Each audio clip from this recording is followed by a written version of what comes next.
et messieurs, ladies and gentlemen, set to make her ring walk, faisant son entrée vers le ring. Elle est invaincue, elle a un jab d'enfer et une vraie passion pour la boxe féminine. She is undefeated, she has a tremendous jab and a true passion for women's boxing. Veuillez accueillir la terreur rimouskoise. Let's welcome the terror of Rimouski, Marie-Ève Albert!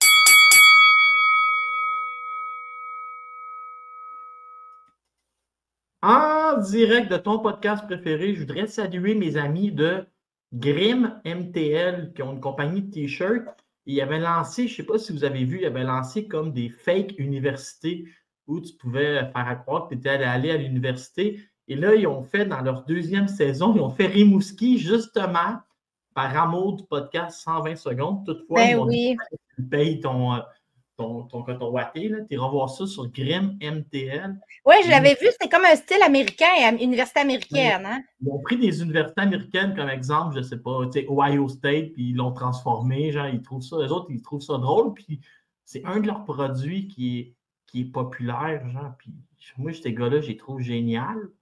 Je pense qu'il faut dire géniaux parce qu'ils sont deux. Marie-Ève Albert, premier podcast de 2024. Donc, moi, ce que j'ai envie de parler avec toi, puis en même temps, je connais tes sujets, je le sais que toi aussi, tu as envie d'en parler. On va parler des Québécois, mais des Québécoises qui se battent un peu leur objectif pour 2024, un peu ce qui s'en vient. Je ne sais pas, moi, écoute, je vais faire mon préambule. J'aime ça, moi, garrocher l'éditorial en partant. On va virer en place à l'envers. Yvon Michel a été suspendu 2 mois. Et là, la question que moi, je me demandais, c'est qu'est-ce que ça allait avoir comme effet pour nos boxeuses québécoises. Puis après ça, parce qu'Yvon Michel a 5 boxeurs signés, là-dessus, il y a 3 Québécoises. Clavel, Houle, Vert. Mais ça n'a pas été très long d'avoir nos réponses. Kim Clavel va se battre, et là, si je ne me trompe pas, c'est le 7 avril. 4 avril, je pense. 4 avril. Ouais. Caroline Vert, et ça, c'est intriguant. Tu me disais avant le podcast qu'elle aimerait tester l'eau avec les 3 minutes. Oui, elle m'a dit ça. Elle aimerait ça. C'est intéressant, puis je vais te l'amener comme ça. C'est certain que si la championne de sa division, qui est, là, ça moi, je me trompe, c'est Serrano qui est au sommet des 130. C'est Serrano, oui. C'est certain que si Serrano fait son cheval de bataille des 3 minutes, puis toi, tu es dans le top 5 des meilleures boxeuses de la division, c'est peut-être mieux de commencer à goûter l'eau chaude avant de t'ébouillanter.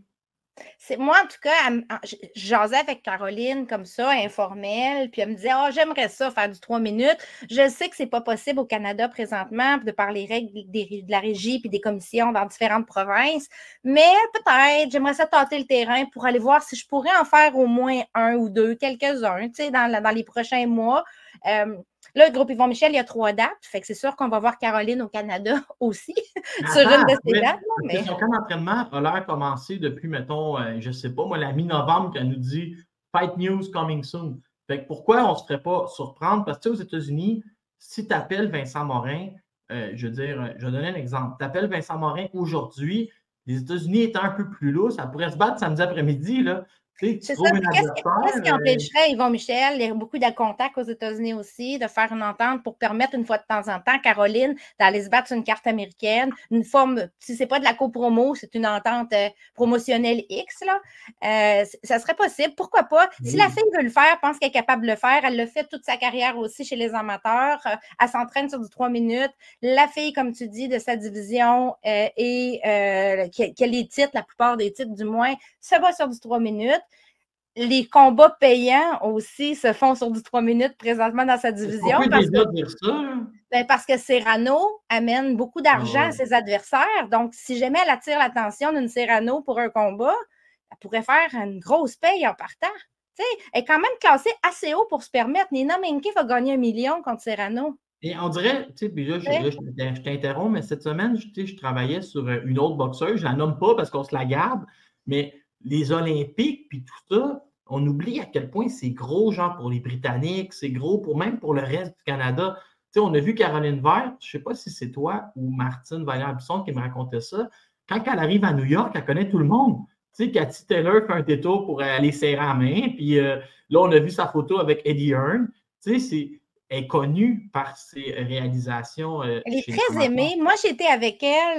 Ça a donné à la pesée de Serrano Cruz au mois de février de l'année passée. Elle est arrivée là. Elle avait été accréditée pour la pesée. Tout le monde la connaissait. Frenchen Cruz de Zern, Soulem Urbina. Tout le monde allait lui serrer la main et dire « Ah, mais même Sky, tu sais, ils ont tous été ensemble chez les amateurs.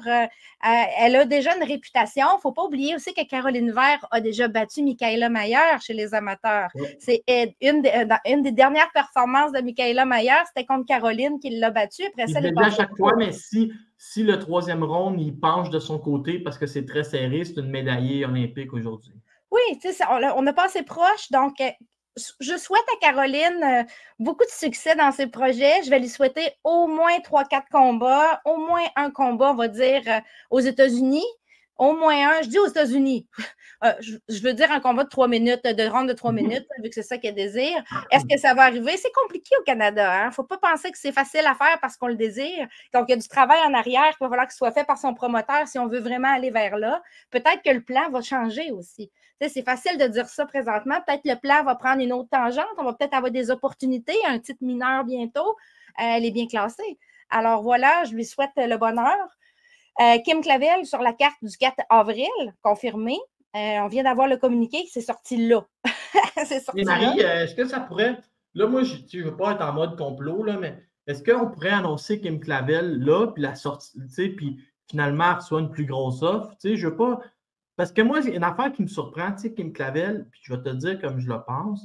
Tu sais, on a vu des reportages où elle semblait un peu comme déprimée. Puis là, moi, sais-tu qu'est-ce que j'avais le goût? Je sais qu'elle revient à Montréal le 13 février. Là, j'avais le goût de prendre Kim Clavel, puis juste de lui dire, regarde, là, tu es la meilleure boxeuse à ne pas détenir de ceinture dans ta division. Ouais. Tu es la 3e sur BoxRec. Il y en a 2 au sommet. Il y a toi en dessous. Mais à la limite, là, tu es dans la meilleure position que tu peux, à défaut d'avoir une ceinture. Genre. Fait que même si, exemple, elle se bat, je ne sais pas, est-ce que les 1 et 2 ont des combats qui s'en viennent, là? Les 2 autres partenaires? 1 et 2, j'espère. C'est un combat que moi, j'aimerais voir en 2024 parce que 1 et 2, c'est Bermudez et Plata. Ouais, elle pourrait unifier pour Undisputed, elle. Moi, je leur souhaite, en tout cas, pour 2024. Là. Mais où je veux arriver avec ça, c'est qu'elle est vraiment en bonne position. Tu as juste reste active, gagne, puis mais les chances vont revoler là, pour Kim Clavel. Elle est charismatique. Elle est au sommet du monde présentement, malgré qu'elle a pris ça dur contre Bermudez, puis on peut comprendre. Si on ne trouve pas d'adversaire intéressante à 108, on peut toujours aller en chercher une à 105 qui va être prêt à monter ou peut-être faire un catchweight parce que Kim est proche, là, est capable de. Tu sais, je vais donner un exemple d'une fille qui s'est relevée d'une défaite difficile, Tina Ruprecht, qui était la championne allemande à 105 livres, qui a perdu son titre WBC l'année passée contre Senissa Estrada. Elle vient de gagner un titre à 102 livres, donc elle a baissé de catégorie, puis elle a recherché le titre de Fabiana Bietiki. Une victoire vraiment convaincante. Ça vient juste d'arriver la semaine passée. On peut se remettre dans la même année, on peut redevenir championne. Chez les femmes, les opportunités pleuvent. Mais on se rappelle la fille qui a perdu contre qui a battu Banny Bridge, avait perdu 3 semaines auparavant. On continue, là. Kim Clavel. Marie-Pierre Roule. Tu le souhaites pas pour 2024. L'objectif de Kim Clavel, c'est reviens sur le sentier de la victoire, puis si les opportunités s'en viennent, tu as juste à à gagner, la vie est belle. Kim Marie-Pierre a repris Roule, l'activité, ça c'est déjà une bonne nouvelle parce que là, elle est à Cuba pour un mois, ben, elle fait un camp à la cubaine. Mais c'est très bon, ça, c'est bon pour plusieurs raisons. C'est de la bonne boxe qu'il y a à Cuba, c'est excellent pour elle. Elle est partie seule avec son backpack et ses gants et elle a des contacts là-bas. Donc, un camp complet d'un mois pour commencer ensuite son camp avec Daniel au retour pour un combat en avril, ça fait du sens. On dirait qu'en boxe, puis je pense que cette semaine, j'ai eu une petite conversation avec Marie-Ève Dicker. Elle me disait c'est tellement prenant comme sport que des fois, tu sais, tu te perds puis tout. Puis là, Kim, elle retourne vraiment à la source. Mais tu sais, comme Marie-Ève Dicker, avant d'avoir le succès qu'elle a eu dans sa carrière, on se rappelle qu'elle était allée à Philadelphie où elle disait mais il n'y a personne qui me reconnaît. Elle dit je suis rentrée dans le gym, je suis comme une moins que rien. Elle dit je repartais à zéro, le monde ne me regardait pas. Tu sais, fait que probablement que d'aller à Cuba, ou tu sais, je veux dire, à Cuba, tout le monde est un scientifique de la boxe, là, fait que ça va être parfait. Moi, j'ai un commentaire. Oui. Je te le fais en 20 secondes. Marie-Pierre Roule, avec la performance qu'elle a fait c'était-tu en Irlande ou en Écosse? Je ne m'en souviens plus. Au Pays de Galles. Au Pays de Galles contre Sandy Ryan. S'il y en a une qui méritait d'avoir une des 3 finales puis sa face sur le poster, c'est elle. Je trouve ça honteux qu'elle ne soit pas sur le poster. Puis en plus, Marie-Pierre Roule, je parlais de ça à quelqu'un aujourd'hui. C'est elle qui était assise à côté de Camille et Stéphane pour défendre la boxe à Horacio Arruda. Je ne sais pas ça va prendre quoi pour que ma Marie-Pierre soit dans une finale. Mais écoute, l'année est encore longue. Peut-être qu'elle l'aura en septembre puis je vais me taire. Mais Marie-Pierre, elle a un avantage, des opportunités à 140 comme à 147. Selon moi, il va en avoir beaucoup. Elle se tient entre les deux catégories. Elle a fait du 140 dernièrement. Elle était à 147 avant. Là, tous les titres sont détenus par Cathy Taylor qui a battu Chantel Cameron. On comprend qu'il va y avoir une défense ensuite. Mais les titres vont devoir être défendus comme des aspirants obligatoires à moyen terme. Probablement après le mois de juin, après la trilogie. Entre Taylor et Cameron, peu importe qui a gagné les titres, il y a des titres qu'il va falloir qu'ils soient défendus. L'important, c'est d'aller positionner Marie-Pierre à une place où elle pourrait être appelée pour soit une défense optionnelle ou même une défense obligatoire. Donc, ici, il y a 3 opportunités chez Yvon Michel à court terme de mettre Marie-Pierre sur une carte pour aller lui donner beaucoup, beaucoup d'actions, puis la monter, que ce soit à 140 proche de Cathy Taylor, que ce soit 147, là où ça risque de bouger aussi cette année, on en reparlera tantôt, là, mais ça risque de bouger 140, 147, 154, il va y avoir des changements de garde dans ces 3 catégories-là.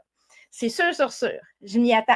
Donc, pour toutes les filles qui sont dans ces catégories-là chez nous, ça peut être intéressant. Puis j'inclus notre Jessica Camara aussi. Marie-Pierre Roule fait du 140, mais Jessica Camara peut faire du 140 aussi. Des opportunités pourraient en avoir. Oui, mais le Camara étant aspirante numéro 1, la WBC, elle va se tenir tranquille, j'ai l'impression. Elle va peut-être se faire ordonner un combat. C'est ça l'affaire, parce que, comme je dis, il n'y a pas de... Cathy Taylor, on va parler tantôt aussi qu'est-ce qui s'est passé avec ses ceintures à 135, là. Mais il y a des associations qui vont exiger, à un moment donné, c'est bien beau faire des trilogies, mais il faut aussi défendre ses titres. Puis il y a des associations plus sévères que d'autres sur les défenses obligatoires. Il y en a d'autres qui ne ordonnent rien.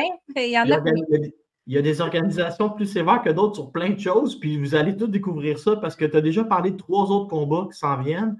Moi, j'ai goût de te parler qu'il y a des organisations qui sont moins sévères. On va en parler tantôt. On a fait le tour des 3 filles de groupe Yvon Michel. Moi, je dis à Marie-Pierre, je l'ai vu Marie-Pierre la semaine passée pendant le combat de Beterbiev. J'ai décidé d'écouter en ville. Puis à un moment donné, elle s'est levée. Puis j'ai dit, hey, Marie-Pierre, tu m'as dit quoi? J'ai dit, tu es en veille d'y retourner en championnat du monde. Ambitionne pas. J'ai dit, ambitionne pas d'un chip. J'ai dit ça parce que. S'il n'a pas dit ça, tu n'es pas gêné. Elle qui mange du brocoli ou à moutarde à longueur d'année. Non, mais là, elle avait mangé 2 chips, puis la deuxième, j'ai dit, elle est peut-être de trop. On va faire le tour, là, mais là, il y a Eye of the Tiger aussi, qui en a 2 boxeuses féminines. Puis je veux te dire, cette semaine, j'ai écrit un texte pour Punching Grace sur Marie Spencer. Ils m'ont dit de faire de la promo, j'en fais. Fait que là, le texte, en gros, ce que je racontais, c'est que la boxe féminine, c'est quasiment un autre sport que la boxe masculine, puis que ça s'apparente, mais là, je ne parle pas pour la boxe, je parle pour l'affiche, puis que ça s'apparente un peu plus au UFC, genre où les défaites sont en rien catastrophiques, genre ils font mal, mais on se relève Puis une qui semble bien l'avoir compris, c'est Mary Spencer. Puis quand je lui ai demandé, tu sais, j'ai posé une grande question, genre, ta défaite, tout, elle m'a juste dit, la défaite m'a plus motivé qu'une victoire. C'est ça, c'est le titre, OK, du texte en exclusivité. Mais cette fille-là, j'ai aimé un peu comment elle a géré sa défaite. Tu sais, je dis, oui, c'est bien plate, là, mais tu es une boxeuse. Puis lundi, elle était de retour au gym, puis là, elle a juste faim. Et je vais t'en faire une prédiction. Donne-y 4 mois, elle est retournée en championnat du monde, elle est retournée en obligatoire. Il y a 16 filles dans la division des 154 livres. C'est parce que si elle se positionne bien, qu'elle joue bien ses cartes, il y a Terry Harper qui a un titre, Famke Hermans qui a un titre, en fait, qui a 2 titres. Puis, Cecilia Bracaus. On a Emma Kozin qui a l'autre. Bracaus, elle n'est pas championne aussi? Non, elle n'est pas championne. Hein? Il me semble que je l'avais vue championne dans mes papiers. Peut-être, là, mais en tout cas, ça avait fait un combat nul contre Harper, me semble que c'était son dernier combat. Raison, mais tu sais, on a ici, dans le fond, Famke Hermans, puis il y a un titre aussi. Tu sais, dans le fond, ça va bouger dans cette catégorie-là. Pourquoi?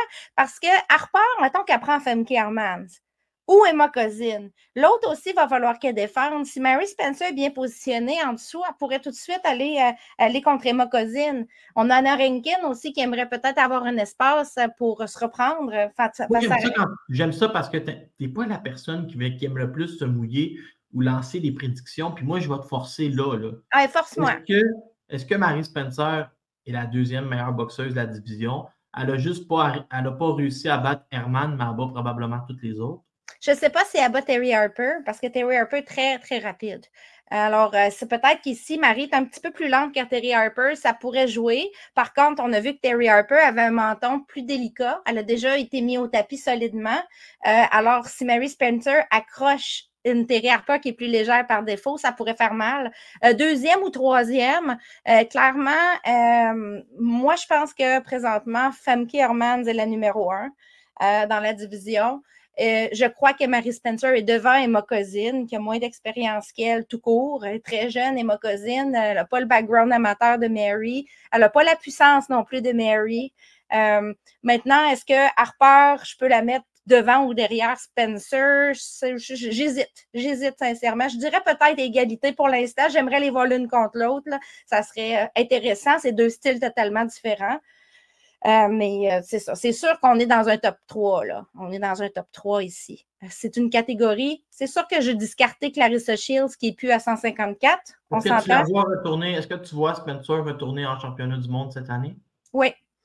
Peut-être pas dans la première moitié de l'année, mais mettons dans la dernière moitié, autour de octobre-novembre, ça pourrait faire du sens si Camille et Stéphane jouent bien ses cartes. Parce qu'on s'entend qu'ici, on a 2 championnes, Famke Hermans et Emma Kozin, qui ont peu de moyens. Alors, vu qu'ils ont peu de moyens, mais tu as Matchroom d'un autre côté qui a beaucoup de moyens. Alors, c'est toujours dans l'idée que, OK, qu'est-ce qu'on fait avec ça? Matchroom peut amener toutes les 2 filles en Angleterre pour se battre, mais il ne pourra pas le faire en même temps. Attention, parce que Eye of the Tiger n'a pas l'intention de se laisser impressionner par Ellie Hearn. Tu en parleras à mon ami Luc Vincent Ouellette. J'ai vu ça. Là, j'ai vu ça passer.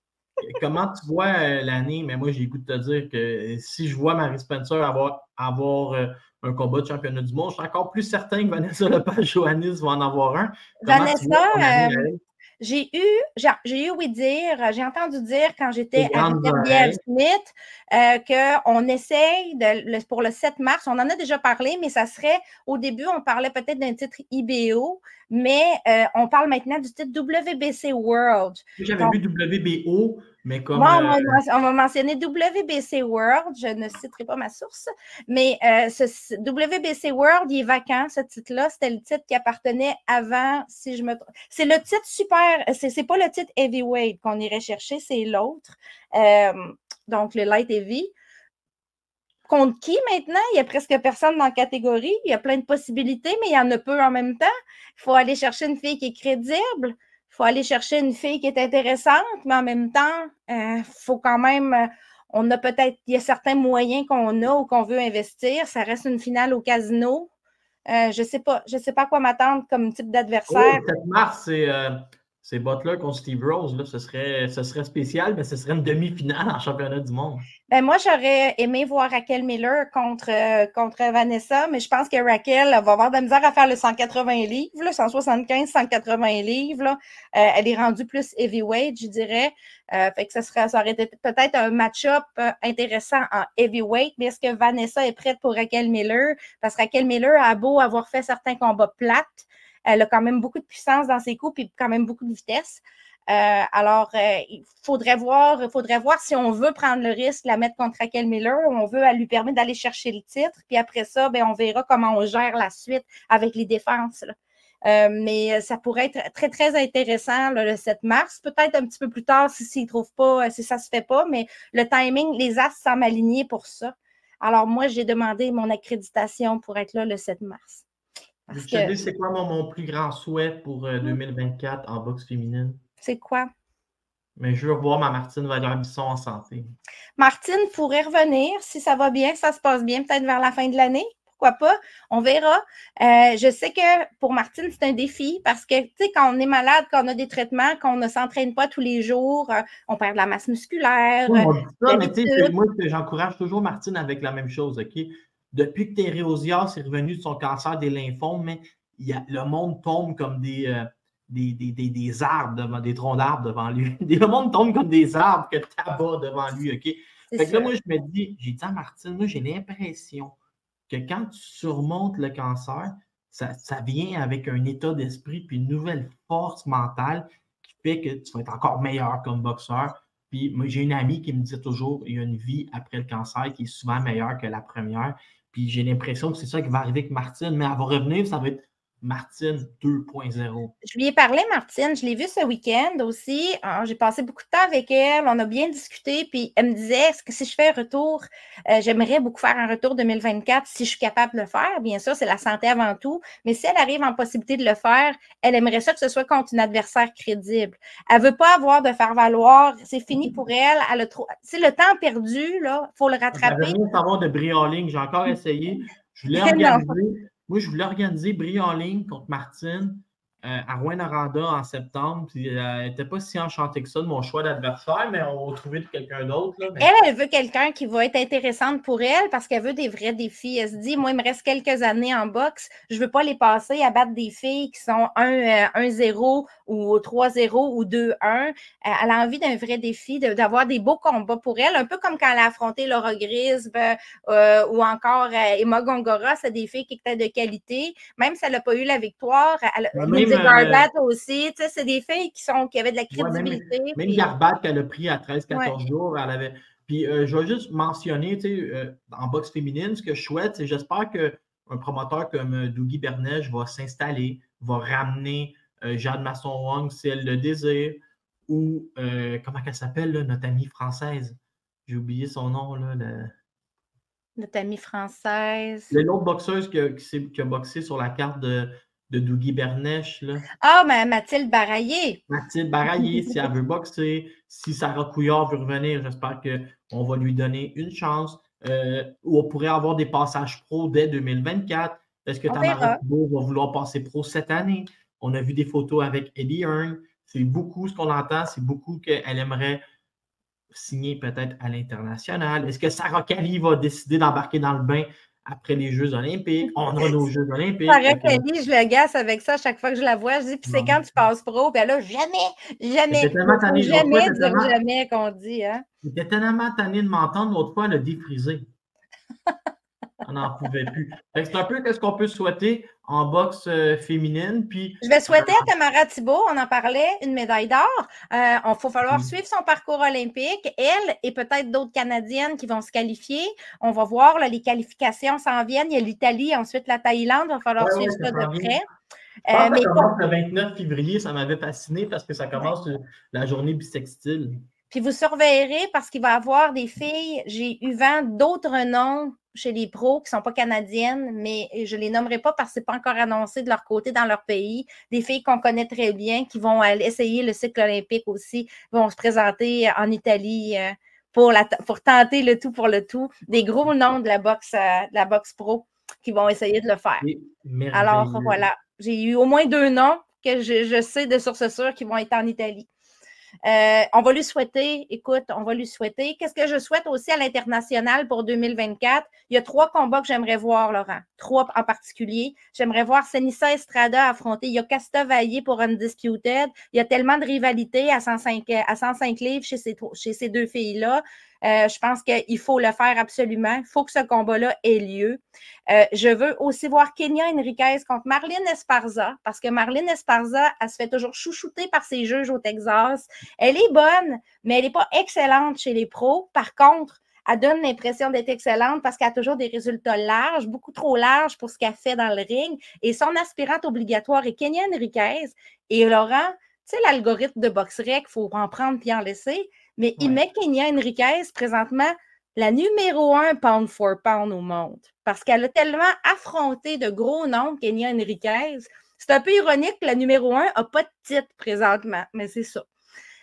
Alors, celui-là, puis j'aime d'autres combats, on en a parlé un peu plus tôt. Jessica Neri Plata contre Evelyne Bermudez pour Undisputed. C'était un autre combat que j'aimerais voir. C'est les 3 désirs. Si 2 de ces 3-là arrivent en 2024, je vais être une femme comblée.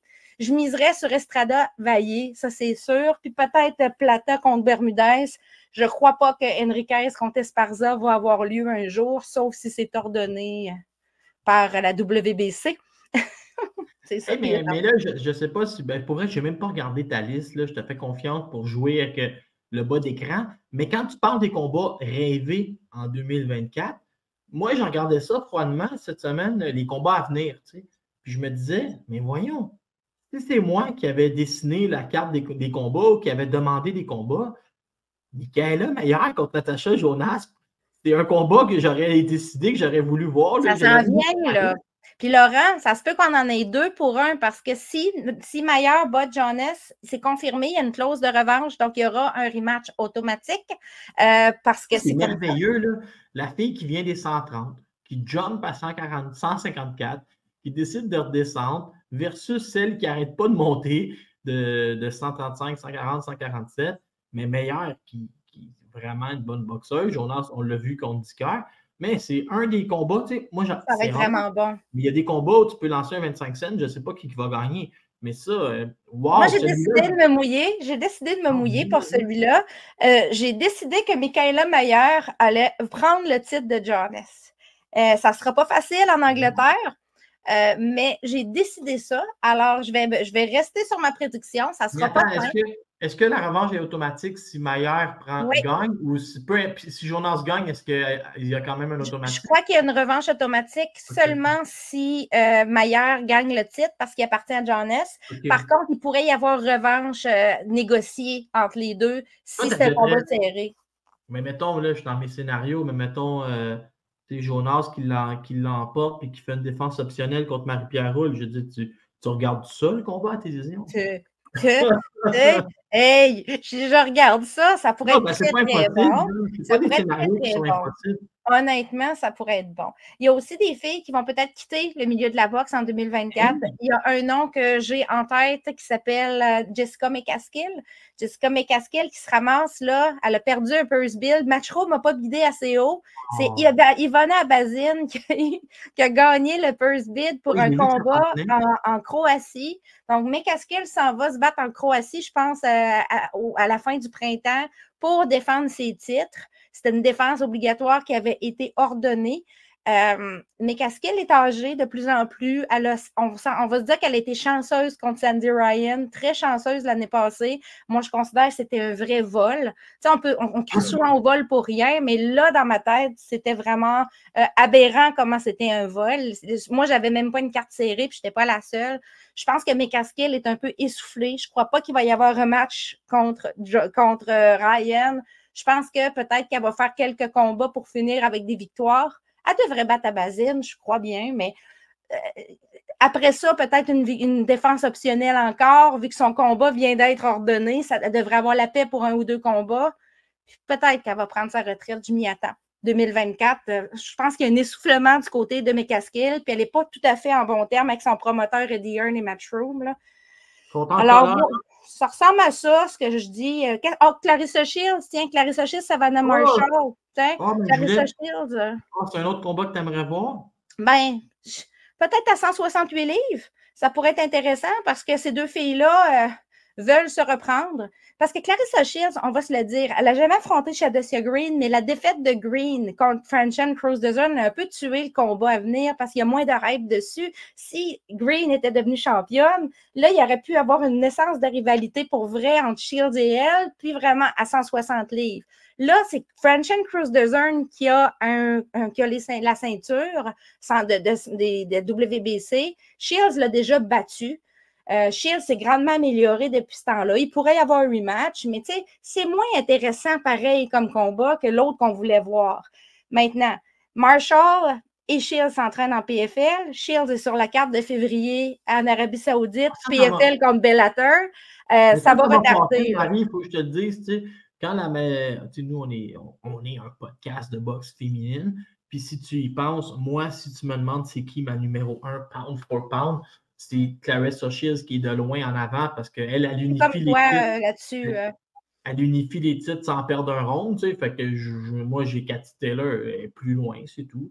Puis là, d'avoir notre porte-étendard, d'avoir notre meilleure boxeuse qui n'est même pas dans notre discipline, pour vrai, ça me fait mal. Je ne voudrais pas voir Naoya Inoue, moi, faire du MMA, mais si je veux le voir en boxe, c'est le numéro 1.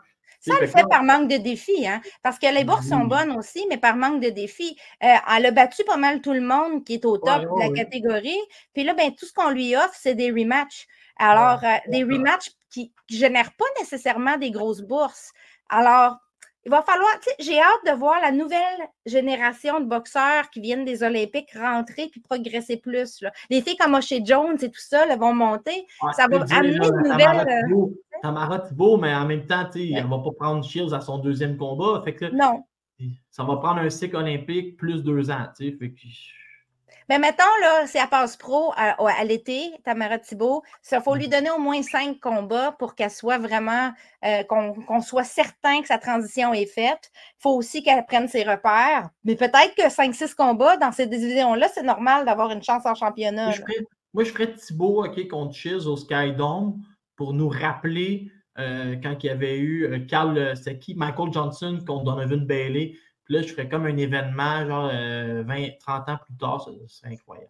Je veux te parler de Leila Baudouin qui s'est battue en sous-carte de Beterbiev Smith. Non, mais attends, j'ai le droit, c'est moi qui fais le commentaire violent avant que tu parles. Okay? Vas-y, parce que moi, j'ai plein d'arguments après ça. Vas-y. Mais tu sais, Kim Clavel, il y a un scandale après sa défaite. On peut dire scandale, qui a causé des remous, qu'on a vu même hier, la fin de tout ça. Puis là, les gens, ils sont comme critiques, puis ils regardent beaucoup la boxe féminine de proche, tu sais, puis les juges. Puis là, ils n'oublient pas que Kim, elle avait dit « Ah, le juge québécois », puis on pense que le Québécois va dire... Fait que là, tout le monde fait comme « Ben, c'est ça, Leila Baudouin, elle a eu la décision locale, elle aurait dû perdre. » Puis là, c'est comme mélangé, je te dirais, 60% qui défend Leila, puis 40% « Ah, c'est fait de l'autre, la Mexicaine, c'est fait de voler. » Fait que là, encore un scandale. C'est pas un vrai scandale. Moi, j'appelle ça pas mal... C'est du blabla beaucoup plus qu'autre chose. Les gens ont toujours été un peu critiques envers Leila parce qu'elle n'a pas de knockout ou pratiquement pas. Puis, tu sais, elle a eu une défaite dernièrement, puis il y avait eu un peu de controverse dans sa défaite. Même, il y en a qui l'avaient vu perdre clairement, d'autres moins. Bref, c'était un rematch sous carte de Beterbiev Smith. Un rematch qui était intéressant parce que la fille, Elisabeth Chavez Espinoza, c'est une fille qui sait boxer. Elle a des aptitudes boxe. On appelle ça une styliste. C'est quelqu'un qui a vraiment... Elle a bien joué la méchante aussi, hein? Elle a bien joué la méchante, mais en vrai, c'est une sweet girl qui voulait juste prendre son opportunité. On lui a offert probablement une bourse intéressante pour être en sous-carte. Elle a décidé d'accepter l'offre après avoir refusé quelques fois un rematch contre Leila. Là, les gens, OK, Leila, il faut dire qu'elle avait un plan. Elle disait tout le temps, j'ai un plan. Elle nous disait clairement pas c'était quoi son plan, mais ce que j'en ai compris du combat, après, moi, j'étais placée deuxième rangée, là, presque au coin. Je voyais de très proche l'impact des coups, j'entendais les coups. J'ai rien manqué de ce combat-là. Elle disait tout le temps, j'ai un plan. Mais le plan, c'était d'être patient, très patient, peut-être même un petit peu trop. Donc, tu sais, quand on est habitué à avoir beaucoup de volume, puis là, tout d'un coup, il n'y a pas tant de volume dans un combat, puis il y a beaucoup de boxe à distance, des jabs, ça peut... Le fan typique peut dire, OK, c'est pas un bon combat. Mais ça reste qu'elle a suivi son plan. T'sais? On dirait que Sam, quand il fait son premier combat avec une athlète, il lui demande d'être patiente, puis là, elle finit par l'être trop, puis là, ils vont s'ajuster avec le temps. Mais tu sais, il ne faut pas oublier que c'était une défaite quand même qui était controversée avant, puis il fallait une stratégie nouvelle. Léla, dans le premier combat, elle avait décidé d'aller se battre à l'intérieur, tu sais, puis ça avait plus ou moins bien fonctionné. Il y avait eu des rounds qui s'étaient bien passés, d'autres non. Moi, j'ai écrit à Sam Descaries, OK? J'ai dit, Sam, t'as-tu revu le combat, toi? C'était quoi ton résultat? Parce que moi, moi, sur le coup, j'avais un résultat large. J'étais 6-2 pour Léla, voire 5-3. Ça aurait pu être 5-3. Mais là, le monde autour de moi me faisait douter. 5-3, ma Marie, c'est pas très large. C'est la plus courte. Mais moi, j'avais 6-2. Moi, j'avais 6-2, en vrai. J'avais donné le 3e puis le 7e à Chavez Espinoza. OK? C'est ces 2 rounds-là que j'avais donné. Maintenant, je trouvais que la Mexicaine rentrait beau. Je te justifie un peu mon résultat. Je trouvais que oui, la Mexicaine avait beaucoup plus de volume, mais touchait beaucoup moins. Puis je trouvais qu'elle rentrait beaucoup dans les coups de Léla. De proche, on le voyait souvent, elle s'élançait. Puis dans le fond, tu avais l'impression qu'elle touchait, mais c'est Léla qui touchait avec son coup. Alors, vraiment, typique contre-attaque.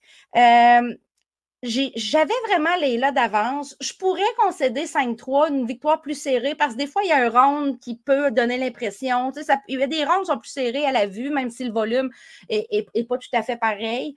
Et moi, c'est ça que j'avais, puis le monde me faisait douter. Fait que Sam Descaries, il a joué à CompuBox.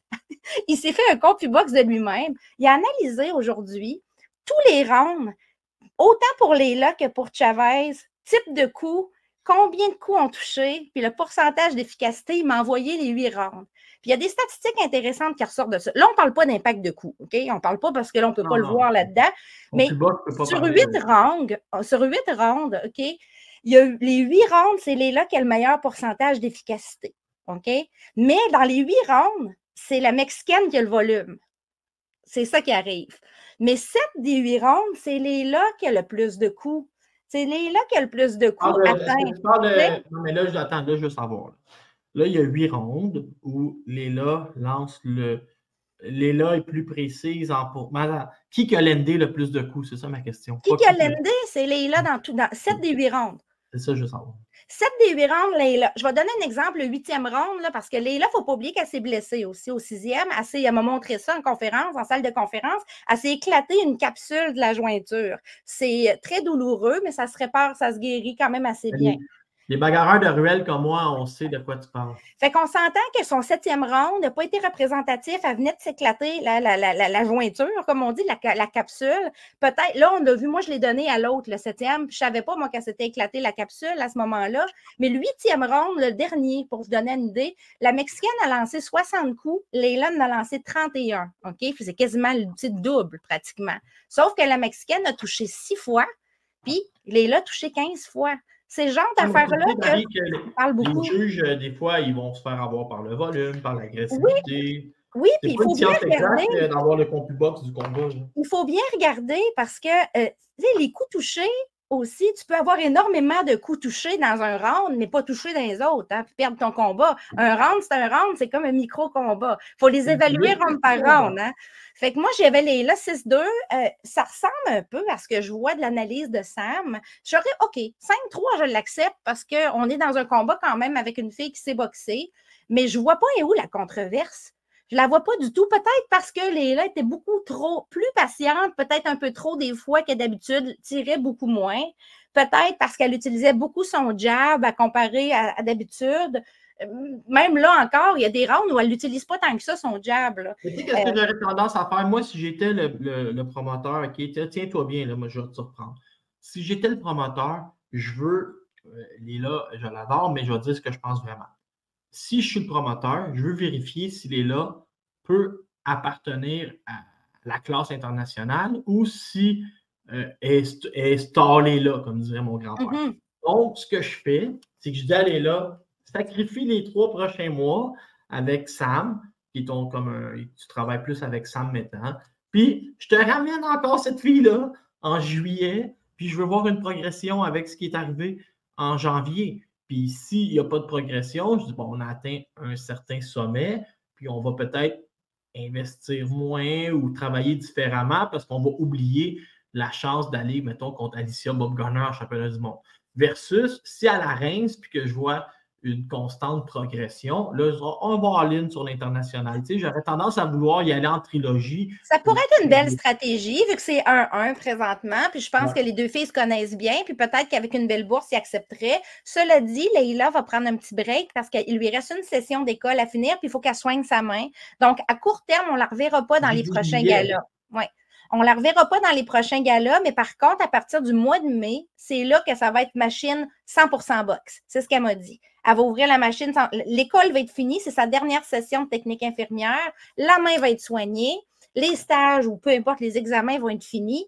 Là, elle va pouvoir dire, j'ouvre la machine et let's go, on se lance dans la boxe, peut-être première. C'est là que peut-être, quand tu disais en juillet, mais peut-être, mettons, en août ou en septembre. En août, peut-être, on pourrait dire, on ramène la fille, on pourrait lui faire un combat de feel good, comme on dit, de remise en forme après la blessure à la main avant, pour être sûr que ça tienne bien. Puis peut-être août septembre, on ramènerait une fille comme ça ou un autre défi, peu importe. Mais moi, je trouve que Leila, elle a beaucoup mieux fait que les gens pensent.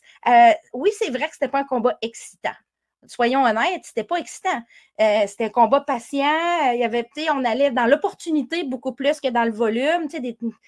Quand on compare avec des affaires comme Serrano Ramos, qui a des milliers de coups, c'est sûr que si on dit elle a fait 31 coups, elle a lancé 31 coups au 8e round, c'est pas tant, mais ça reste que c'est des rounds de 2 minutes, puis elle avait une blessure à la main. Il faut être clément. Moi, je trouve que c'était une performance qui était décente. Puis, à suivre. Moi, je suis contente de ce que j'ai vu. Qu'elle passe à autre chose, puis on verra, comme tu dis, on ira tester la machine maintenant. C'est le temps d'aller voir où elle peut aller. On oublie que souvent, elle n'est pas très âgée non plus pour la boxe féminine, qu'on dirait que les filles demeurent très bonnes dans la fin trentaine. Fait qu'il n'y a pas trop d'énervement, mais c'est à tester plus tard. On va parler rapidement de Mary Spencer. Tu as écrit sur Mary Spencer et Sonia Drilling. Je connais plus Sonia Drilling que sa propre mère, mais pas la boxeuse. Tu sais, je le sais d'où elle vient, je connais sa vie. J'ai vu plusieurs combats de Sonia Drilling. Moi, j'ai eu la chance de voir au moins 4-5 de ses combats. Ça a donné comme ça. Je l'ai vu en boxe à main nue aussi. Mais mettons, dans ses derniers combats, dans les 3 dernières années, je les ai pratiquement tous vus. Sonia Drilling est petite à comparer à Mary Spencer. On parle d'une fille d'à peu près 5 pieds 3, 5 pieds 4 versus une fille qui mesure qui est grande, 5 pieds 9, 5 pieds 10, Mary Spencer. Fait que c'est sûr qu'il va y avoir une différence de grandeur dans le ring, mais c'est une 154 livres naturelle, Sonia Drilling. C'est pas une fille qui va monter pour Mary Spencer. Elle a fait presque tous ses combats à peu près dans ces eaux-là, 152, 147, 156. Ça se tient là. Fait que ça va être correct côté poids. Quel type de boxeuse c'est? Ben, ça dépend. Ça dépend du jour. Il y a des fois, elle boxe beaucoup. Elle boxe de loin. Elle a tendance à éviter les cogneurs de puissance beaucoup. Quand elle a affronté Raquel Miller, elle savait que Raquel pouvait lui faire mal, puis elle a essayé de se sauver pas mal tout le long du combat. OK, mais là, je vais le dire parce que là, c'est un peu trop long avant que tu le dises. C'est une fille qui va gagner des combats, entre guillemets, faciles, puis quand elle a une opposition devant elle, elle ne gagne pas beaucoup de rounds. Non. Puis là, elle a gagné un combat contre Cheval Hallback, je pense qu'il y a 103 ans. Mais Hallback, c'est une force de la nature. Elle a 52, je pense. Elle était aspirante numéro 1 à Dicker.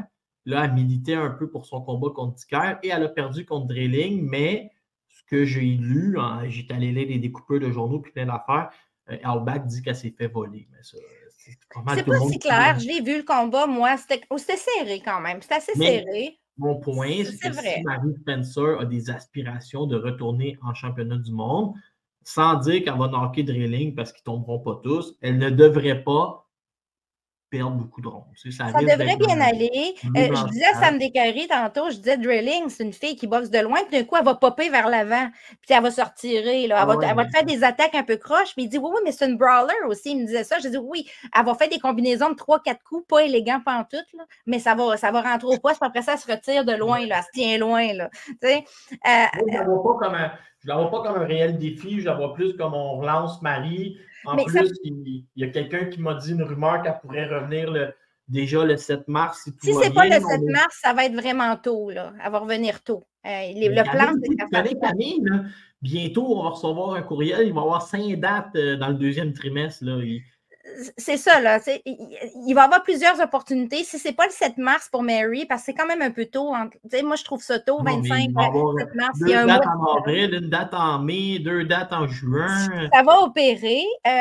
C'est sûr que c'est un feel-good fight, comme on dit. Hein? C'est un combat pour la remettre dans ses repères un peu. Parce que quand tu boxes, tu focalises sur la même fille pendant 1 an. C'est à peu près ça qui est arrivé. Elle a eu les 2 derniers combats dans les 12 derniers mois, c'était contre la même fille qui était Femke Hermans pour des titres.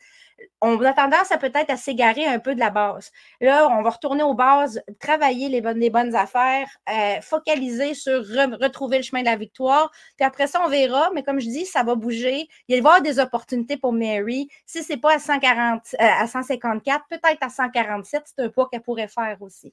On ne pense pas, mais elle serait capable. Ah oui? Oui, elle serait capable. Avec un bon plan nutritionniste, là, elle est capable. Juste pour prochain sujet, Laura, je veux te parler de ma boxeuse de l'année vite, 2023. Parce que quand on s'est parlé la dernière fois, j'étais en train de faire mes prix de l'année. Puis je te disais, j'étais en train d'envoyer ça cette semaine, mais je n'avais pas fini de les faire. Puis j'ai changé d'idée sur ma boxeuse de l'année. J'avais mis Katie Taylor. J'ai switché. J'avais mis Katie Taylor parce qu'elle avait quand même perdu un combat, mais elle s'était repris contre Chantel Cameron. Puis elle était devenue undisputed. Le Plata l'a fait à l'étranger. Jessica Neri Plata, elle s'est battue le lendemain de notre enregistrement de podcast. Puis j'ai trouvé que les Allemands ont été sévères sur la carte. Elle a vraiment dominé l'adversaire. Oui, mais là, t'es en Allemagne, ils ont tout essayé, Jean. Tu sais ce que c'est, Laura, les Allemands, hein? Fait que... Ils ont tout essayé, Jean. Sarah Borman, c'est la numéro 3 sur BoxRec. La numéro 4, en fait. Tu as dans le fond Jessica Neri Plata, Bermudez, Kim Clavel, puis Borman. OK? Puis après ça, tu as Tuti Bop. Tuti Bop, Plata l'a battu. Kim Clavel, Plata l'a battu. Elle est allée battre Borman. Il reste juste Bermudez pour avoir battu les 4 filles qui la suivent. Elle est allée 2 fois cette année, une fois unifiée contre Kim Clavel à l'étranger, envers et contre tous, et ce n'était pas une victoire controversée du tout contre Kim Clavel, c'était mérité. Elle est ensuite allée en Allemagne défendre son titre. En Allemagne, là, on s'entend, là où c'est très difficile de battre les juges. Puis elle a quand même gagné une décision en Allemagne contre la numéro 4 de BoxRec, la numéro 4, celle qui était son aspirante, pas obligatoire, mais qui était pratiquement son aspirante obligatoire. Cette fille-là est fantastique. Elle n'a pas de promoteur. Elle voyage avec son père et son frère. Elle n'a pas de sous. Elle ne se bat pas pour des grosses bourses. Elle le fait vraiment parce qu'elle aime se battre. Puis elle est beaucoup dans l'ombre parce qu'elle a une personnalité, je dirais, réservée. C'est ça que je voulais te parler, puis c'est ça qui m'impressionne le plus. Puis je me demande même si c'est pas ça qui lui confère un certain avantage. Elle est tellement low profile, elle est tellement tranquille, elle ne répond pas aux attaques, elle ne provoque pas. Puis là, tu rentres dans le ring, puis là, tu fais comme, oh, j'affronte une brebis, OK? Puis là, tu décides de lancer tes coups, puis là, elle fait comme, OK, c'est à mon tour. Mais elle n'est même pas fâchée, genre, c'est son métier. Elle reste douce tout le long, mais féroce en même temps, tu sais. Arthur Beterbiev, genre, il vient faire son métier, lui, genre, puis elle ne va pas se fâcher, mais elle répond coup pour coup, elle ne s'en laisse pas imposer. Je lui ai offert ce titre de boxeuse de l'année 120 secondes parce que je trouve que c'est pas parce que tu es une boxeuse qui est plus low profile, qui n'a pas de gros promoteurs, que tu n'es pas capable de faire des choses aussi spectaculaires que celles qui ont la tribune. Et je trouve que Neri Plata, elle a fait des choses extraordinaires avec très peu dans ses mains cette année. Elle aurait pu en faire bien plus si elle avait eu un gros promoteur, mais elle ne l'a pas. Elle a aussi refusé un combat contre Seniesa Estrada. J'ai compris le move un peu plus tard. Au début, je me disais, elle refuse le gros argent contre Seniesa Estrada. J'avais entendu dire que c'était dans les 6 chiffres ce qu'elle avait refusé. Elle allait dire 4 millions. Genre. Non, c'était dans les 6 chiffres, mais c'est quand même pour elle, c'est une grosse bourse. C'est pas parce qu'elle veut docker Seniesa Estrada, mais c'est parce qu'elle veut être undisputed avant d'affronter Seniesa Estrada. Le risque d'aller se faire voler aux États-Unis est élevé, là. Ça reste là. Pas aussi élevé qu'en Allemagne. Pas aussi élevé qu'en Allemagne, sauf que elle s'est dit, je prends le risque de ne pas tout de suite mettre mes ceintures en jeu contre une méga star. Elle l'a fait. Là, peut-être ça va payer. Elle va peut-être avoir son combat contre Bermudez cette année, puis peut-être qu'ensuite, Seniesa va venir cogner à sa porte. On va voir. Mais moi, je lui souhaite des grosses bourses cette année, puis beaucoup de visibilité. Elle le mérite. Elle a été extraordinaire l'année passée, en 2023. je veux te parler aussi, Laurent, de notre chère Alicia Baumgartner. Non, mais là, je veux l'expliquer, puis en même temps, je vais essayer de l'expliquer, puis tu me diras si je me trompe. OK? Vas-y, vas-y. En gros, ce que j'ai compris, c'est que la WBC reconnaît que Alicia Baumgartner avait des substances dopantes dans le corps, Oui. mais il reconnaît qu'elle les a ingérées de manière non volontaire. Donc, en gros, moi, je suis présentement, là, je suis sur le Winstrol, mais j'ai aucune idée comment c'est rentré dans mon système. Genre. C'est vraiment une aberration totale. C'est presque ça, Laurent. En fait, oui, tu n'es pas loin. C'est même pas qu'elle a prouvé que c'était involontaire. Elle est allée semer le doute comme quoi que c'était involontaire. Donc, elle est arrivée avec ses avocats, son nutritionniste, les résultats du laboratoire qu'elle a engagé pour évaluer ses cheveux. Puis elle est allée plaider avec son avocat. C'est la technique Jean-Pascal. La technique Jean-Pascal. Elle est allée plaider, dans le fond, qu'il n'y avait aucune preuve puis qu'elle avait ingéré ça, ces stéroïdes-là, de façon volontaire. Puis qu'elle ne sait pas du tout d'où ça vient, mais que ça pouvait probablement pas venir de quelque chose d'autre. La WBC, honnêtement, là, c'est la même WBC qui a cru Conor Ben avec son excuse des 40 œufs par jour pour les hormones de fertilité. Canelo avec son steak contaminé. Puis qui vient de croire aussi Anna Gabriels avec sa crème pour les chiens. De cicatrices de chien, pour la césarienne de chien. Je ne sais pas quoi dire d'autre. Je veux dire, qu'on ingère de la drogue volontairement ou involontairement, moi, dans ma tête, il devrait y avoir plus parce qu'on est quand même responsable de ce qu'on ingère en tant qu'athlète. Deuxièmement, ce que je n'ai pas aimé de ce jugement-là, puis là, j'ai contacté une fille qui s'appelle Christina Linardatou. J'ai voulu savoir ce qu'elle pensait de ça. Elle, c'est dans son combat que ça s'est fait, les tests, puis que c'est arrivé.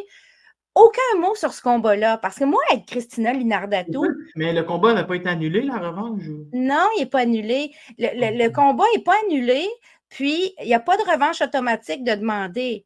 Moi, si j'étais Christina Linardatou, je militerais pour que ça arrive. Là. Je dirais, hey, vous reconnaissez qu'elle était dopée sous stéroïdes pendant mon combat, tu sais. Mais d'habitude, j'essaie de ne pas tomber comme dans les complots de stéroïdes puis tout. Tu sais, je me dis, OK, je donne le bénéfice du doute à tout le monde, mais tu sais, dans le cas de Bob Garner, il y a quelqu'un qui a comme pris a fait un double bicep quand il est dans une foule. Puis là, il a pris comme son bicep, là, il fait comme 22, 23, tu sais, sur un an. Puis là, c'est comme, parce qu'on peut plus le même bras, genre, fait que là...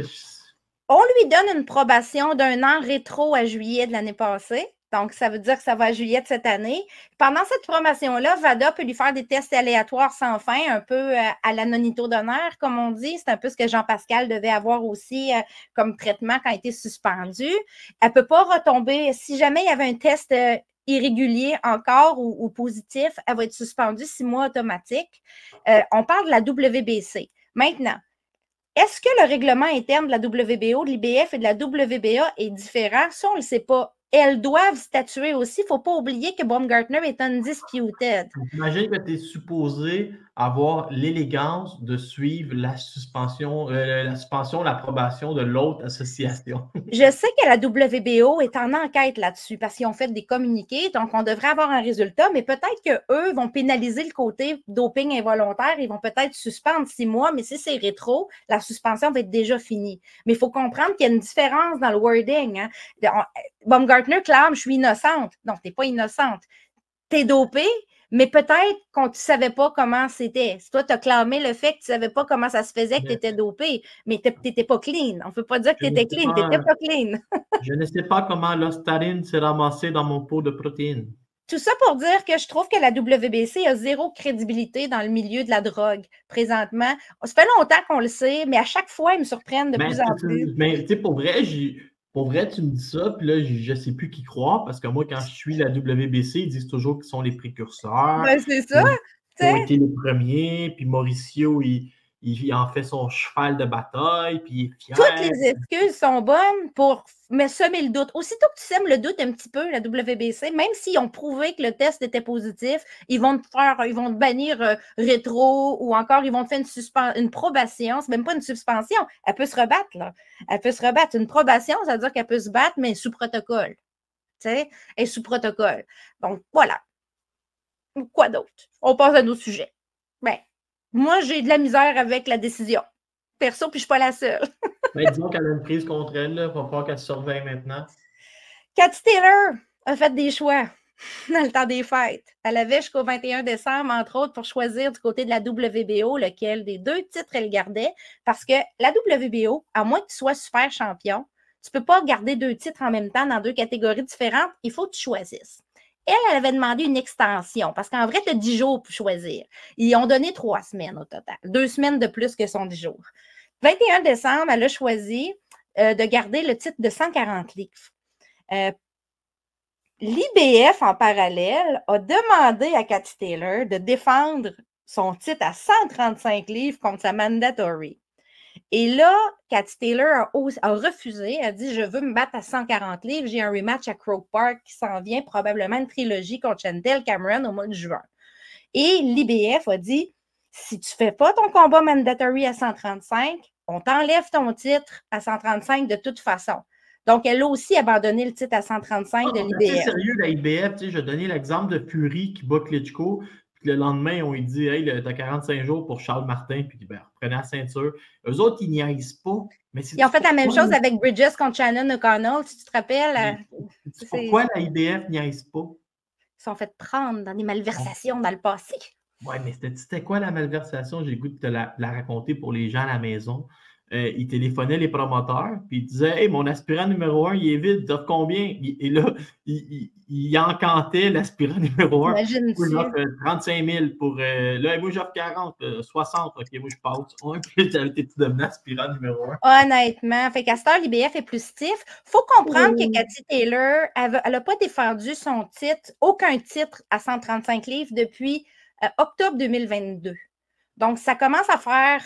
Tu ne peux pas prendre en otage des titres non plus. Là, elle a 4 titres. Je pensais qu'Adonis pouvait. Adonis, il y avait quoi? Un titre, Adonis? 2? Ouais, 1? Elle en a 8. C'est quand même arrivé, tu sais, je dis, t'as raison, mais tu sais, je regarde Charlot, regarde, mais... Canelo, c'est ce qu'on Canelo le fait, là, mais tu sais, ça paraît mal. Moi, je considère que faut à un moment donné que tu décides qu'est-ce que tu fais avec tes titres. Si tu n'es pas tout capable de les défendre, laisse-les à celles qui peuvent se battre pour. Surtout quand tu as déjà eu ton genre de gloire de détenir simultanément les 2 divisions.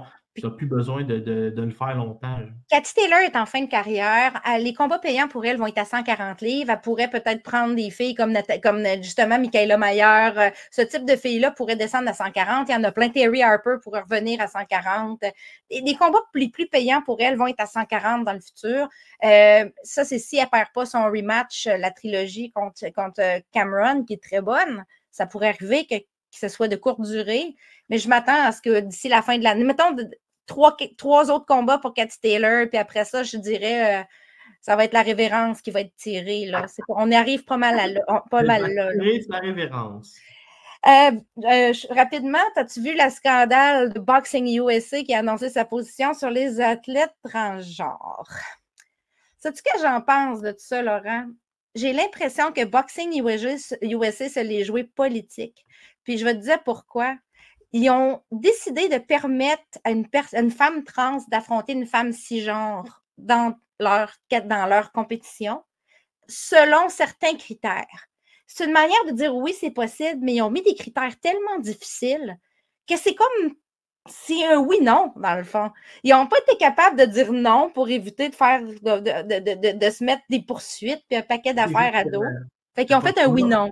Là, moi, je ne savais pas ce que ça voulait dire, genre. Fait que pour les gens à la maison, je vais vous le dire, parce que là, j'ai googlé.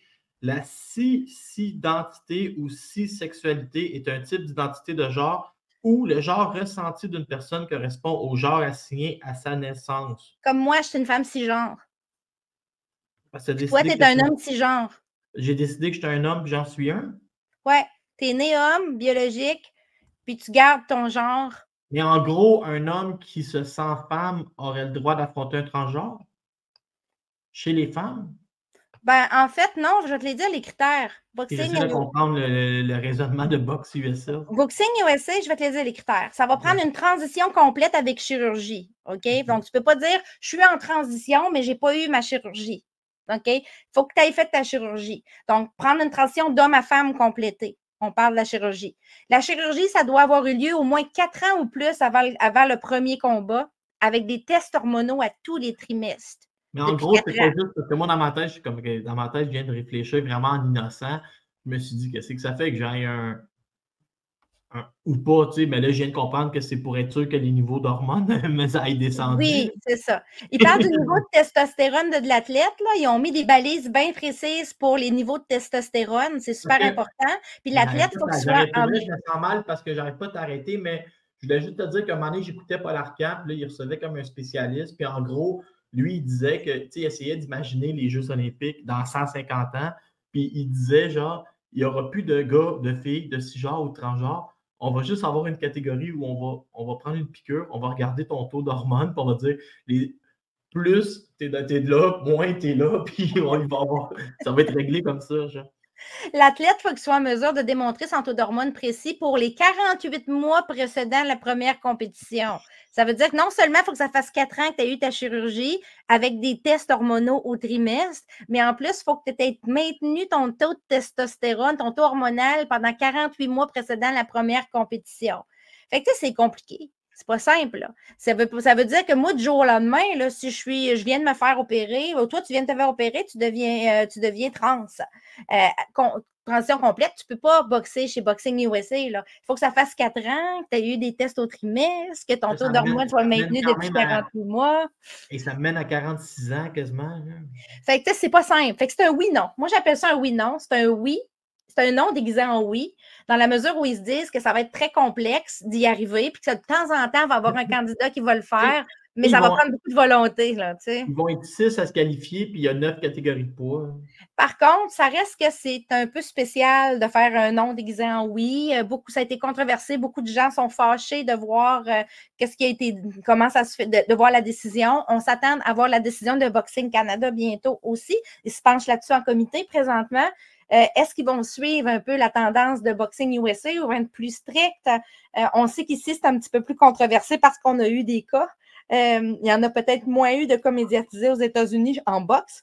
Il y en a dans d'autres sports, en athlétisme, etc. Là. Mais c'est tout, tu sais, une expression qui dit un panier de crabes, tu sais, ici. Ah oui, c'est compliqué. Ils ont géré ça comme ils pouvaient, mais ça a fait le tour du monde, genre, parce qu'elle n'avait pas été avertie. Puis là, tu sais, on se rappelle notre situation. Hey, ça a fait le tour du monde. Katia Bissonnette, elle a donné des entrevues un peu partout. Genre. Quelle histoire complexe. Tu sais, moi, si tu me disais, Laurent, tu veux-tu devenir le président de Boxing Canada, je dirais oui, après que ça soit réglé. J'ai un dernier sujet pour toi. Je ne l'ai pas dans mes sujets, mais je voulais dire que à cause du fait que Cathy Taylor, je vais revenir sur Cathy Taylor qui a abandonné des titres à 135, ça a laissé 2 titres vacants au moins. Peut-être qu'elle va suivre avec les 2 autres. Selon moi, oui. Elle ne gardera probablement pas les titres à 135 tout court. Il y a 2 combats qui ont été ordonnés, en fait. On a vu, entre autres, Caroline Dubois contre Rhiannon Dixon qui a été ordonnée. Ça, c'est un combat qui est ordonné à 135 livres. Par contre, Eddie Hearn m'a lancé une bombe quand je l'ai croisé à Beterbiev. Parce que je l'ai interviewé, j'ai dit « Hey, Eddie, tu peux me parler de la boxe féminine en 2024? » J'ai dit « Parle-moi un peu de Rhiannon Dixon. » En fait, pas de Rhiannon Dixon, mais ça a tombé sur le sujet de ce titre qui était ordonné entre Rhiannon Dixon, qui est une de ses filles à lui, et Caroline Dubois pour l'IBF. Et il m'a dit que probablement que Rhiannon Dixon n'allait pas faire le combat, même s'il était ordonné, elle allait se retirer et qu'ils vont probablement, que l'IBF va ordonner Béatrice Ferreira, qui est 4-0 présentement, pour affronter Caroline Dubois. C'était un peu amusant parce que Béatrice Ferreira ne s'est jamais battue à 135 livres, elle s'est battue à 130, mais tu sais comment ça se passe dans les conventions. Elle a été classée à 135 parce qu'elle a fait un combat en catchweight à 132. Alors, ils ont réussi à la classer le numéro 2 en arrière de Caroline Dubois à l'IBF, même si elle n'a jamais officiellement fait un combat à 135 livres. Alors, si Rhiannon Dixon se retire officiellement, ça a l'air que Rhiannon Dixon aurait d'autres opportunités. Est-ce que c'est pour un autre des titres de Cathy Taylor qui serait où elle est quand même bien placée dans les autres associations? Possible. Mais moi, je préfère le combat Ferreira contre Dubois que le combat Dixon contre Dubois, même si j'aime beaucoup Rhiannon Dixon. Pourquoi? Parce que tu le sais, je ne m'en cache pas, Béatrice Ferreira et Caroline Dubois sont mes chouchous, les deux, et je m'attends à ce que ce soit un combat de feu. ça serait un des gros combats de l'année si ça a lieu pour vrai. Caroline Dubois n'était pas d'accord avec Eddie Hearn là-dessus. Elle a dit que Rhiannon Dixon la doc. Non, mais tu sais, toi, là, pendant que tu es tombé en amour avec Eddie Hearn, puis ça, c'est correct, il est grand, puis il est beau. Est-ce que tu sais qu'est-ce que Francis Paquin a écrit sur Eddie Hearn? Qu'est-ce qu'il a dit? Il a dit, Eddie Hearn, c'est pas qu'il n'est pas sympathique, mais si tu le laisses tout seul sur une île déserte avec un miroir, il s'ennuiera pas. Mettons qu'il a dévié, mettons qu'il sait comment faire des faux breaking news. Moi, il m'a dit c'est breaking news, puis en vrai, il n'y a rien de signé. L'autre combat qui est ordonné, je voulais dire, c'est Sky Nicholson contre Sarah Mahfoud. Combat, parce qu'on sait que Serrano a abandonné le titre WBC à 126 livres. Alors, ce combat-là va avoir lieu bientôt, probablement à la fin de l'hiver. Ça va avoir lieu à Brisbane, en Australie, chez Sky, pour le titre régulier.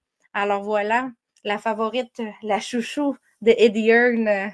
Eddie Hearn, là, il fait des jeûnes de 72 heures aux 3 mois, puis il se plonge dans des bains de glace, puis il dit que c'est pour garder les idées froides. Non, Laurent, t'es-tu un stalker d'Eddie Hearn? Non, j'ai tout écouté ça cette semaine. Il y avait quelqu'un qui avait un reportage puis qui expliquait Eddie Hearn là, dans le journal. Mais moi, je lis tout. Fait qu'on a pas mal fait le tour de nos sujets, Laurent. Toi, si tu avais un vœu pour 2024, quelque chose que tu veux absolument voir, là, qu'est-ce que ça serait? Je vais faire mon vœu le plus cher, c'est de revoir Martine Vallière-Bisson dans le ring, mais c'est pour toute l'histoire de vaincre le cancer, puis parce que je sais à quel point c'est important. C'est ton ami aussi, c'est ton ami. Oui, je sais à quel point c'est important pour elle. Puis si j'avais un vœu, moi, je vais t'en faire un vœu. J'aimerais ça, qu'on ait pas une, pas deux. J'aimerais ça qu'on ait les 5 filles en championnat du monde parce que je ne vois pas pourquoi Kim Clavel n'y retournerait pas. Je ne vois pas pourquoi Marie-Pierre Roux ne mérite pas une autre chance. À la limite, Caroline Vert, je pense que c'est peut-être un peu serré, mais à la fin de l'année, elle pourrait être très proche d'un combat. Pourquoi pas un titre vacant ou quelque chose dès cette année? Ça fait du 3 minutes, elle pourrait s'approcher de Serrano. Marie Spencer pourrait y aller, puis Vanessa Lepage. Fait que c'est même Leila Baudouin aussi. Leila est rendue 3e sur BoxRec. Camara est aspirante numéro 1. Fait que, je pourrais te dire qu'on pourrait avoir entre 5 et 7 combats de championnat du monde au Québec. Je pourrais même souhaiter une unification à mon amie Amanda Galley parce qu'elle a le titre IBO présentement. Ouais. Donc, pourquoi pas aller unifier avec une des filles qui a un titre régulier à 118 livres? Pourquoi pas 7 combats de championnat? Hey, parle-moi de ça. Ben voilà. Puis, la cerise sur le gâteau, ce que je souhaite vraiment le plus, je vais te le dire, tu as raison, j'ai oublié. Ce que je souhaite vraiment le plus, c'est de voir Tamara avec la médaille. Ça, ce serait mon choix. Puis qu'elle ait un beau début pro après. Que ce soit une belle année, une année Tamara, que les gens découvrent cette fille-là, découvrent ses qualités. Parce que Tamara, je le répète, c'est 6 pieds, pas de talons. Hein, qu'avec les Loups-Boutins, c'est 4 pouces de plus. Mais c'est 6 pieds, pas de talons, 24 ans à peu près. C'est une fille qui est bilingue. C'est même plus. C'est une fille qui a du charisme et qui a du talent. Tamara, mets ton cadran, mais quand tu as des opportunités le matin. Puis Tamara, ça peut se battre chez les pros à 160, 168 livres, des catégories où il y a peu de compétition. Donc, on pourrait avoir des opportunités rapides d'avoir le spotlight. Ça va être fou. Ça va être ton année 2024. Let's go! Non, mais c'est bon, Laurent. On a tout ce qu'il nous faut pour starter l'année. Je te souhaite le meilleur, toi aussi. Puis, moi, je m'en vais au Mexique, à Adelita. Fait que je vais en parler au prochain podcast parce que je m'en vais voir de la boxe amateur, Canada, États-Unis, Mexique. Donc, on va triper. Ça va être vraiment le fun. La fille de Rimouski qui est plus souvent au Mexique. Bye, là! À la prochaine.